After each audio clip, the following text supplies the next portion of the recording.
Si un hombre o una mujer padece alopecia en una zona muy determinada del cuero cabelludo, en la ceja o en la barba, ¿de qué alopecia podremos estar hablando de las 150 posibles que nos pueden afectar? Doctor Eduardo López Brán.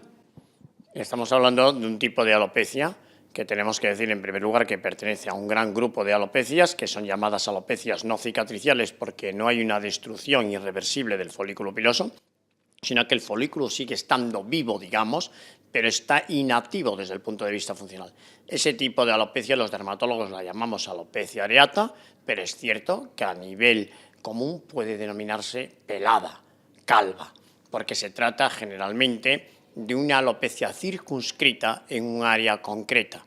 En algunas ocasiones esa placa única es la forma de manifestarse, en otros pacientes además de esa placa pueden aparecer nuevas placas y en casos desfavorables puede haber una pérdida de pelo que afecta a todo el cuero cabelludo, recibiría el nombre de alopecia areata total y ya en el peor de los casos y con peor pronóstico todavía tendríamos la llamada alopecia areata universal en la que hay una pérdida de pelo en todas las áreas del cuerpo. Es un tipo de alopecia, la alopecia areata, muy estigmatizante para el paciente, para quien la sufre, tanto como la psoriasis. ¿Cuál es su forma clínica?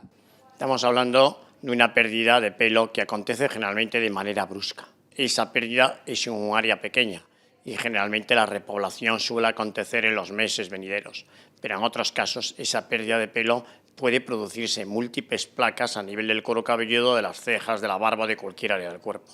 Y cuanto más área esté afectada por la pérdida de pelo, mayor impacto emocional. Pero no hay una progresión en la pérdida a la que uno se va acostumbrando, como puede ocurrir en otro tipo de alopecias, como la alopecia androgenética, que la pérdida progresiva es lenta y asumible. En la alopecia areata, esta pérdida acontece en un corto espacio de tiempo y el paciente ve como a lo mejor tenía una fantástica cabellera y por unas circunstancias en las que trabajamos para conocer con exactitud cuál es el mecanismo que lo provoca, va perdiendo el pelo en forma de parches, en forma de peladas, en forma de pequeñas placas. ¿Y por qué el sistema inmunológico ataca al folículo piloso? Muchos equipos investigadores de todo el mundo trabajamos en encontrar hasta el último mecanismo que explique la etiopatogenia, el por qué nuestro sistema inmune se altera, por qué nuestro sistema inmune entiende que el folículo piloso es un agresor, es un agente externo, es lo que llamamos un antígeno, un cuerpo extraño, y desarrolla mecanismos de defensa contra el anticuerpos para intentar eliminarlo.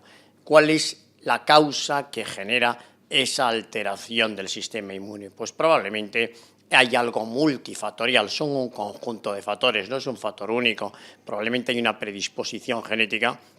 En segundo lugar, hay una alteración en el funcionamiento del sistema inmune y esta alteración en el funcionamiento del sistema inmune se podría en marcha en los pacientes con esa predisposición genética por un conjunto de factores probablemente de tipo emocional, estrés, ansiedad, desánimo, etcétera, lo que a su vez se va a ver agravado por la pérdida de pelo entrando en un círculo vicioso, pérdida de pelo, ansiedad, mayor pérdida de pelo. ¿Y cuáles son los tratamientos más habituales hasta el momento?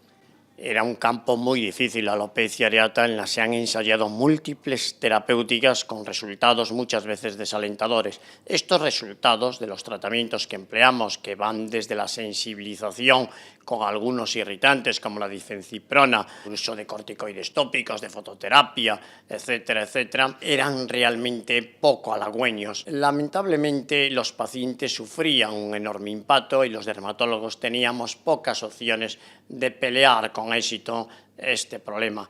Éxito que estaba ligado a la evolución que tenía la alopecia areata, éxito que estaba ligado a la extensión a la superficie de cuero cabelludo que se veía afectada por la pérdida de pelo, pero bueno, hemos visto cómo los avances terapéuticos que ha habido en la dermatología en general han llegado en particular a esta patología y desde hace algunos meses disponemos de nuevos tratamientos que permiten, sobre todo en pacientes con poca extensión, sobre todo en pacientes con poca duración, pero también hay algunos casos de repoblación en pacientes con mayor grado de afectación, pues permiten repoblar las áreas afectadas en un porcentaje de pacientes y transmitir un cierto optimismo, unas ciertas posibilidades de éxito a los pacientes que sufren esta alopecia. Lamentablemente, estos tratamientos, hasta el momento actual, son tratamiento dependientes y es necesario mantener el tratamiento para conseguir mantener la repoblación que se pueda conseguir. Es cierto que la tolerancia es bastante buena, el problema pues, es la dependencia del tratamiento y el alto coste que todavía tiene. Pero la llegada de nuevas moléculas está ahí. Por eso vamos a escuchar a la doctora Carmen Carranza Romero, dermatóloga de este gran servicio del Hospital Clínico. La inmunoterapia de contacto pues, es un tratamiento que se utiliza a nivel mundial, es un tratamiento muy extendido. Como sensibilizantes tenemos dos principales, la difenciprona, que es la más frecuentemente utilizada en las consultas, y el dibutil éster del ácido escuárico. ¿Cómo se procede?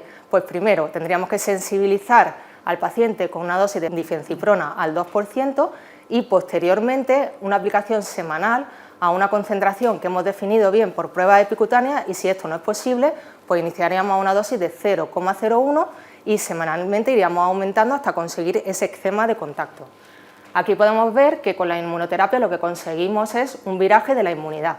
Todo el infiltrado inflamatorio que está localizado a nivel del folículo piloso pues se desplaza hacia el epitelio interfolicular, hacia la dermis, y tenemos ese efecto inmunomodulador.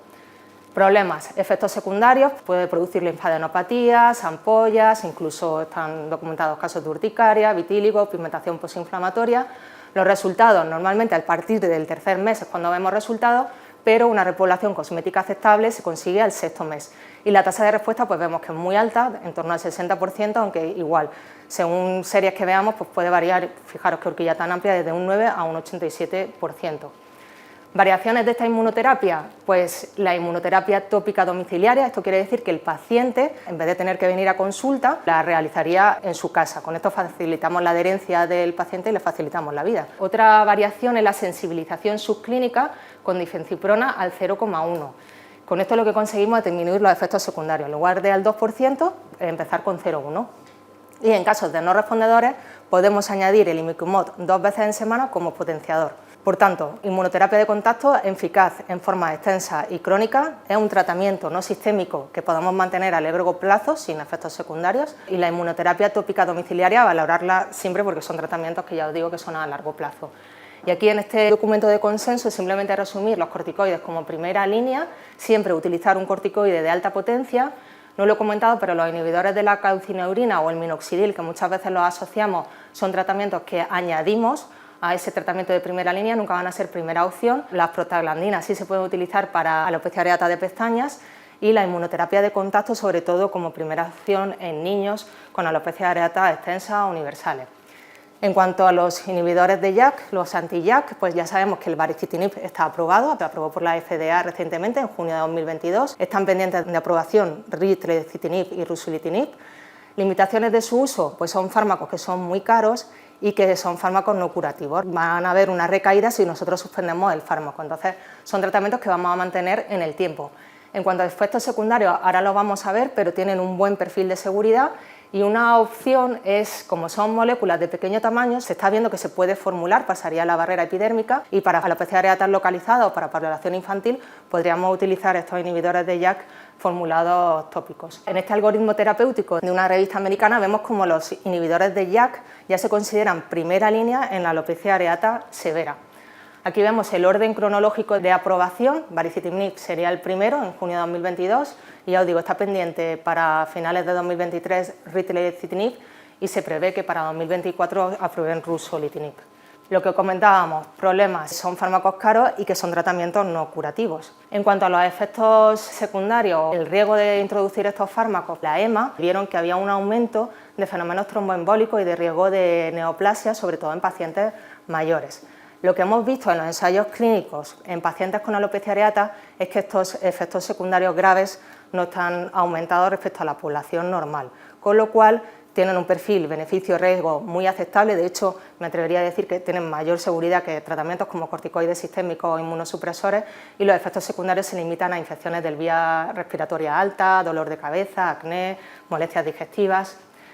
A la hora de introducir este tratamiento, pues siempre vamos a tener que hacer una serología, despistaje de tuberculosis, Importante actualización del calendario vacunal, hemos visto que aumenta la probabilidad de herpes zóster, entonces habría que vacunar a estos pacientes y hecho todo esto, pues ya podríamos empezar con el tratamiento. La dosis de baricitinib es la de 4 miligramos diarios y cada 3 semanas sí que habría que monitorizar a nuestros pacientes, sobre todo vigilar serie blanca, linfopenia, neutropenia y el perfil lipídico.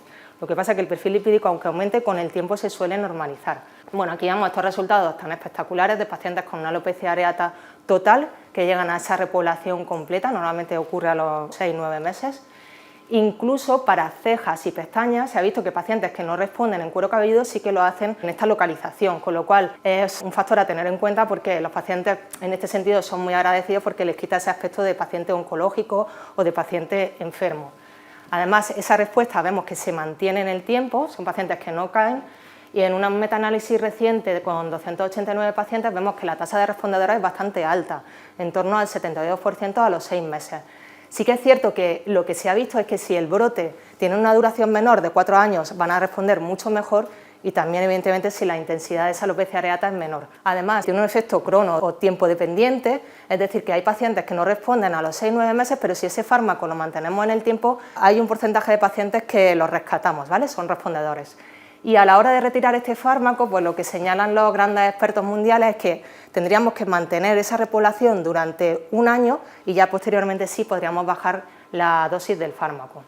En cuanto a nuevas terapias, pues existen casos aislados publicados con nuevas moléculas como puede ser el apremilast, Dupi, Tralo, la terapia fotodinámica, pero todo esto sin ninguna evidencia científica. O lo que habíamos comentado, incluso el trasplante de microbiota fetal.